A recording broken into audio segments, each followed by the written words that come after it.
Happy Sunday from all of us here at TCM. I'm Alicia Malone, and we're going to start your afternoon off right with an early performance by the great Paul Newman. What could be better?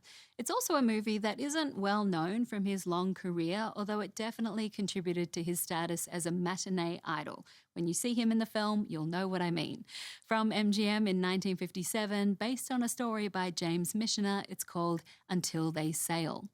This was just Newman's fifth feature to be released when he was 32 years old, and he made it at a time when he was working virtually non-stop, going back and forth between stage, screen, and television.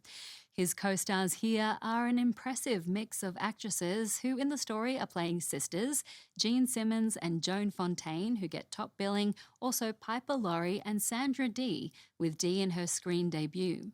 Newman plays an American soldier in New Zealand during World War II, and the plot involves the love stories and the drama surrounding the sisters and some of Newman's fellow soldiers who are fighting in the Pacific. The movie was directed by Robert Wise, and it was Wise's second time behind the camera on a Newman film following their successful collaboration the year before in Somebody Up There Likes Me. Newman wasn't quite as excited about his role here as he was playing boxer Rocky Graziano in that earlier film. Wise said he had to sell Newman on the idea of doing the picture. Despite his recent success, Newman was still new to Hollywood, so he was often at the will of the studio bosses and, to a certain extent, still having to pay his dues. But superstardom was not far around the corner. From 1957, also with Charles Drake and Wally Castle, Until They Sail.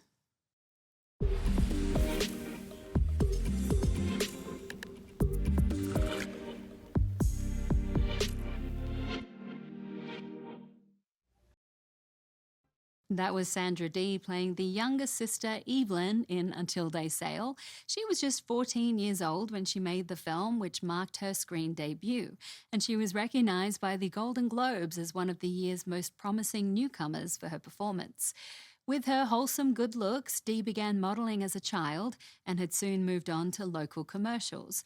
And like many would-be young stars, she was perhaps propelled into show business by the persistence of her mother, but once Sandra Dee hit films, her vitality jumped off the screen and her star rose quickly. Just a couple of years later, she was one of the biggest teen stars in the country, co-starring in films like A Summer Place, Gidget, and Imitation of Life.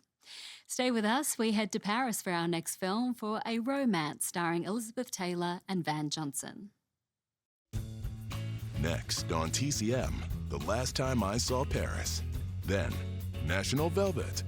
And later, Jeopardy! We'll take classics for 200 today.